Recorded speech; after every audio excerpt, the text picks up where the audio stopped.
লেবাননে ইসরায়েলি বিমান হামলায় ৩ সেনা নিহত, ৪ শান্তিরক্ষী আহত। এদিকে লেবাননে ৮ শতাধিক ইসরায়েলি সেনা নিহত। থমথমে ইউক্রেন, প্রস্তুত রাশিয়া। সর্বশেষ জানিয়ে দিব ৬০% বিশুদ্ধতার ইউরেনিয়াম সমৃদ্ধ করেছে ইরান, বলছে রিপোর্ট। লেবাননে ইসরায়েলি বিমান হামলায় ৩ সেনা নিহত, ৪ শান্তিরক্ষী আহত। দক্ষিণ লেবাননের জাতিসংঘ শান্তিরক্ষা মিশন ইউনিসেফের একটি ঘাঁটিতে রকেট হামলার ৪ জন শান্তিরক্ষী আহত হয়েছেন। ইউনিসেফেল জানিয়েছে, গতকাল দক্ষিণ লেবাননের গ্রাম মারিয়ায় পূর্ব তাদের ঘাঁটিতে একটি রকেট আঘাত আনলে কর্তব্যরত ৪ সেনার শান্তিরক্ষী আহত হন। শান্তিরক্ষীদের মধ্যে ৩ জনকে চিকিৎসার জন্য একটি হাসপাতালে ভর্তি করা হয়েছে। এক বিবৃতিতে ইউনিসেফেল বলেছে, শান্তিরক্ষীদের বিরুদ্ধে প্রত্যক্ষ বা পরোক্ষভাবে নিয়মিত হামলা অবিলম্বে বন্ধ করা উচিত।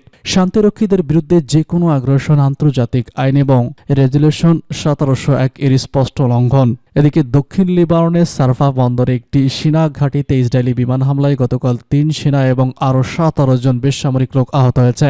লেবাননের সামরিক বাহিনীর বরাত দিয়ে তথ্য জানিয়েছে কাতার ভিত্তিক গণমাধ্যম আল জাজিরা। দক্ষিণ লেবাননের সর্বশেষ হামলায় ৩ জন সৈন্য আহত হওয়ার পর ২০২৩ সালের অক্টোবর থেকে ইসরায়েলি হামলায় নিহত লেবানিজ সৈন্যর সংখ্যা আরও ৪১-এ পৌঁছালো। লেবাননের মাস ও দোয়াক আগে কয়েক হামলা জোরদার করেছে ইসরায়েলি সামরিক বাহিনী। এ সময়ের মধ্যে দেশটিতে ইসরায়েলি বোমার আঘাতে ২০০রও বেশি শিশু নিহত হয়েছে। জাতিসংঘের শিশু বিষয়ক সংস্থা ইউনিসেফ এই তথ্য জানিয়েছে। গতকাল এক বিবৃতিতে ইউনিসেফ জানায়, লেবানন জুড়ে একের পর এক জোরালো বোমা হামলা চালিয়ে যাচ্ছে ইসরায়েল।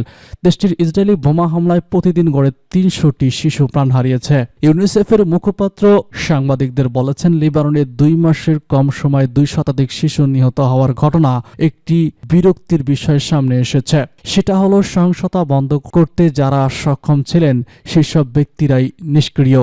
জেমস লিডার আলো জানিয়েছেন, লেবাননের শিশুদের জন্য এটা ভয়াবহতার একটি নীরব স্বাভাবিকরণে পরিণত হয়েছে। লেবানন জুড়ে গত ১০ দিনে অন্তত ৬টি হামলার কথা উল্লেখ করেছে জেমস এল্ডার। এই হামলায় শিশুরা নিহত হয়েছে। বেশিরভাগ ক্ষেত্রে নিহত শিশুরা হামলার সময় পরিবারের সদস্যদের সঙ্গে বাড়িতেই ছিল। লেবাননে ৮ শতাধিক ইসরায়েলি সেনা নিহত। দক্ষিণ লেবাননের জিব এলাচিপ নামের ৩১ বছর বয়সী এক গবেষক ও ২ ইসরায়েলি সেনা নিহত হয়েছেন। এই ২ সৈন্যের মৃত্যুর ফলে গাজা যুদ্ধের পর থেকে এখনও পর্যন্ত লেবাননে ৮ শতাধিক ইসরায়েলি সেনার মৃত্যু হল। ইসরায়েলি বাহিনী জানায়, ২২ বছর বয়সী এক সেনা দক্ষিণ লেবাননের যুদ্ধকালীন নিহত হন। ওই সেনা ইসরায়েলি প্যারাট্রপার গাইড এবং প্রচ্ছন্নবাদ রিজার্ভ এলিট ফোর্সের সঙ্গে কাজ করছিল। ৩১ বছর বয়সী এলিবেচ একটি প্রচ্ছন্ন স্থানে কাজ করতে গিয়ে নিহত হন। এর লিজে তার সঙ্গে থাকা এক সেনার সদস্য দক্ষিণ লেবাননে গোলানি ব্রিগেডের একটি চিফ অফ স্টাফ কর্নেল ইয়ামাং এর নেতৃত্বে এই এলাকায় প্রবেশ করেছিলেন। তবে এই এলাকার আগে থেকেই ২টি হিজবুল্লাহ যোদ্ধা লুকিয়েছিল। হিজবুল্লাহ যোদ্ধারা তাদের উপর গুলি চালায়। এতে জিপ এবং একজন সেনা নিহত হন। এই ঘটনায় গোলানি ব্রিগেডের একজন অফিসার গুরুতর আহত হন। ইসরায়েলি বাহিনী জানিয়েছে এটি একটি অত্যন্ত গুরুত্বপূর্ণ ঘটনা এবং পুরো বিষয়টি তদন্ত করা হচ্ছে। অন্যদিকে ২২ বছর বয়সে ইসরায়েলি সার্জেন্ট ইতান বিন আমি দক্ষিণ লেবাননে একটি গ্রামে অভিযান চালানোর সময় মারা যান। ওই সময় ইসরায়েলি কমান্ডোরা একটি ক্ষতিগ্রস্ত ভবনের মধ্য দিয়ে হাঁটছিলেন। তখন ভবনটি ধসে পড়ে এবং তার মৃত্যু হয়। আইডিএফ এর দাবি, ওই ভবনটি আগে ইসরায়েলি হামলায় ক্ষতিগ্রস্ত হয়েছিল এবং আবহাওয়ার কারণে এটি ধসে পড়ে। এ ঘটনায় কয়েকজন সেনা সদস্য আহত হন এবং তাদেরকে হাসপাতালে ভর্তি করা হয়েছে। থমথমে ইউক্রেন, প্রস্তুত রাশিয়া। দিন দিন উত্তপ্ত হয়ে উঠেছে রাশিয়া ইউক্রেন যুদ্ধ পরিস্থিতি। শেষ বেলায় বাইডেন প্রশাসনের শক্তিশালী দূরপাল্লার ক্ষেপণাস্ত্র ব্যবহারের অনুমতি উত্তেজনা আরও বাড়িয়ে দিয়েছে। এমনকি পাল্টা আক্রমণকে পারমাণবিক হামলার প্রস্তুতি নিচ্ছে রাশিয়া। ফলে ইউক্রেনে যে কোনো সময় হামলার আশঙ্কা তৈরি হয়েছে। এমন পরিস্থিতিতে কিয়েভ জুড়ে দেখা দিয়েছে থমথমে পরিবেশ। বুধবার CNN এর প্রতিবেদনে উঠে এসেছে এমন তথ্য। ইউক্রেনের হামলার আশঙ্কায় যুক্তরাষ্ট্র রাজধানী কিয়েভে তাদের দূতাবাস বন্ধ করে দিয়েছে। মার্কিন দূতাবাসের পক্ষ থেকে জানানো হয়েছে, বড় ধরনের বিমান হামলার সুনির্দিষ্ট তথ্য পাওয়ার পর এই সিদ্ধান্ত নেওয়া হয়েছে। বুধবার মার্কিন দূতাবাসের এক নিরাপত্তা বিজ্ঞপ্তিতে বলা হয়েছে, সতর্কমূলক ব্যবস্থা হিসেবে দূতাবাস বন্ধ রাখা হয়েছে এবং দূতাবাস কর্মীদের তাদের অবস্থান থেকে সরে না যাওয়ার নির্দেশ দেওয়া হয়েছে। একই সঙ্গে বিমান হামলার সতর্কবার্তা জারি হলে মার্কিন নাগরিকদের নিরাপদ আশ্রয়ে যাওয়ার পরামর্শ দেওয়া হয়েছে। এছাড়াও মস্কো ওয়াশিংটনের নেতাদের মধ্যকার হটলাইন এখন আর চালু নেই। শুধু যুক্তরাষ্ট্র নয়, ইউক্রেন নিজেদের দূতাবাস বন্ধ রেখেছে। ইউরোপের 3 দেশ বুধবার ইতালি, স্পেন এবং গ্রিসও হামলার আশঙ্কায় বন্ধ রেখেছে নিজেদের দূতাবাস। এদিকে বুধবার ভোরে কিয়েভে রুশ ড্রোন হামলার ঘটনা ঘটেছে। কিয়েভ সিটি মিলিটারি প্রশাসনের প্রধান হ্যারপি পোপ জানিয়েছেন, ড্রোন হামলা ধ্বংসাবশেষ শহরের দনিভস্ক এলাকায় পড়েছে। তিনি এক টেলিগ্রাম বার্তায় জানান, ড্রোন হামলার ঘটনায় একটি বহুতল আবাসিক ভবনের অ্যাপার্টমেন্ট আগুন ধরে গেছে। হতাহতের তথ্য যাচাই করা হচ্ছে। সাম্প্রতিক সময় রাশিয়ার ড্রোন হামলার কিয়েভে 1 ডজনেরও বেশি মানুষের প্রাণহানি ঘটেছে এবং ইউক্রেন জুড়ে বিদ্যুৎ অবকাঠামোতে আঘাত আনার ব্যাপক ব্ল্যাক আউটের ঘটনা ঘটেছে। সম্প্রতি একের পর এক যুক্তরাষ্ট্রের কাছে থেকে যুদ্ধাস্ত্র ব্যবহারের অনুমোদন পাচ্ছে ইউক্রেন। দূরপাল্লার পর ইউক্রেনে anti personnel land to line সরবরাহের অনুমতি দিয়েছে যুক্তরাষ্ট্রের বিদায়ী প্রেসিডেন্ট জো বাইডেন। মার্কিন কর্মকর্তারা বুধবার বার্তা সংস্থা রয়টার্সকে বলেছেন, ইউক্রেন তার নিজস্ব ভূখণ্ডের ল্যান্ড লাইন ব্যবহার করবে বলে আশা করেছে যুক্তরাষ্ট্র, যদিও তারা বেসামরিক জনবহুল এলাকায় সেগুলো ব্যবহার না করার প্রতিশ্রুতি দিয়েছে। বাইডেনের এই পদক্ষেপের খবর প্রথমে প্রকাশ করেছে মার্কিন গণমাধ্যম ওয়াশিংটন পোস্ট, যদিও তার আগে বেসামরিক জনগোষ্ঠীর প্রাণের ঝুঁকি নিয়ে উদ্বেগের কারণে ইউক্রেনকে ল্যান্ড মাইন দিতে অনীহা প্রকাশ করেছিলেন বাইডেন। তবে বাইডেনের এই সিদ্ধান্তকে অগ্রহণযোগ্য বলে মন্তব্য করেছেন অ্যান্টনি স্পাইনরা।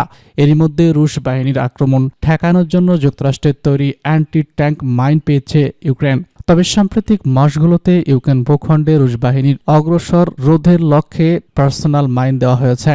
অন্যদিকে রাশিয়ার হামলা চালানোর ক্ষেত্রে মার্কিন ক্ষেপণাস্ত্র ব্যবহার করতে জো বাইডেন অনুমতি দেওয়ার পর ভূমান্যক আশ্রয়কেন্দ্রের নির্মাণ শুরু করেছে রাশিয়া। রাশিয়ার বৈরী বিষয়ক মন্ত্রণালয়ের গবেষক ইনস্টিটিউট বলেছে, কিউএম নামের এইসব আশ্রয়কেন্দ্রে পারমাণবিক বোমা হামলা এবং অন্যান্য প্রাকৃতিক ও মানবদিষ্ট পর্যায় থেকে 48 ঘন্টার মধ্যে সুরক্ষা দিতে পারবে। আশ্রয়কেন্দ্রগুলো বিস্ফোরণ ও প্রচলিত অস্ত্রের আঘাত, ভবন থেকে নেমে আসা ধ্বংসস্তূপে চাপা পড়া এবং বিপজ্জনক রাসায়নিক দ্রব্য অগ্নিকাণ্ডের প্রভাব থেকে রক্ষা করবে। তবে এসব কেন্দ্রের নির্মাণ কাজের শুরুর সঙ্গে বর্তমান কোনো সংকটের সম্পর্কে নেই বলে জানিয়েছে সংশ্লিষ্ট কর্তৃপক্ষ। সম্প্রতি যুক্তরাষ্ট্রের প্রেসিডেন্ট বাইডেন ইউক্রেনকে রাশিয়া হামলা চালানোর ক্ষেত্রে দেশটিতে দূরপাল্লার ক্ষেপণাস্ত্র, মার্কিন ক্ষেপণাস্ত্র ব্যবহারের অনুমতি দিয়েছে। বাইডেনের এই সিদ্ধান্তকে বেপরোয়া আখ্যা দিয়ে ক্রেমলিন বলেছে, যদি সত্যি মার্কিন ক্ষেপণাস্ত্র দিয়ে হামলা চালানো, তবে এর যথোপযুক্ত জবাব দেবে মস্কো। 60% বিশুদ্ধতায় ইউরেনিয়াম সমৃদ্ধ করেছে ইরান, বলছে রিপোর্ট। আন্তর্জাতিক আণবিক শক্তি সংস্থা ইরানের বিরুদ্ধে প্রস্তাব পাশ করার পর দেশটি ইউরেনিয়াম সমৃদ্ধিকরণ বাড়িয়ে অস্ত্র গ্রেডের কাছাকাছি পৌঁছে নিয়ে গেছে বলে ধারণা করা হচ্ছে। আন্তর্জাতিক আণবিক শক্তি সংস্থার বরাতে একটি প্রতিবেদনে এলপি বলছে, গত 26 অক্টোবর পর্যন্ত ইরানের কাছে 182.3 কিলোগ্রাম ইউরেনিয়াম মজুদ রয়েছে, যা 60% পর্যন্ত সমৃদ্ধ। গত আগস্টের শেষ প্রতিবেদনের তুলনায় এটি 17.6 গ্রাম বেশি।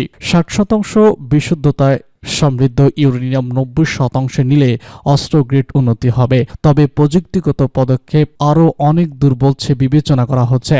গাজায় 1 বছরের বেশি সময় ধরে গণহত্যা এবং লেবাননের তাণ্ডবের পর সাম্প্রতিক মাসগুলোতে ইরান ও ইসরায়েলের মধ্যে পরস্পর বিরোধী ক্ষেপণাস্ত্র হামলা চালিয়েছে।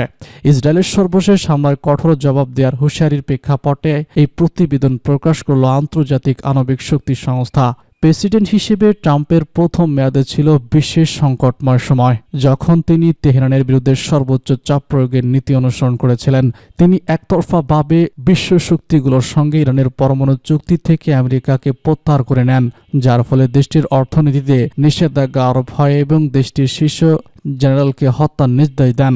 এদিকে গত সপ্তাহে আন্তর্জাতিক আণবিক শক্তি সংস্থার প্রধান রাফাল গ্রোসি তেহরান সফর করেন। সে সময় তিনি বলেন, ইরান পারমাণবিক অস্ত্র তৈরি করছে এবং কোনো প্রমাণ আমার কাছে নেই। সমৃদ্ধ ইউরেনিয়ামের মজুদ 60% পর্যন্ত না বাড়ানোর প্রস্তাব দেয় তিনি।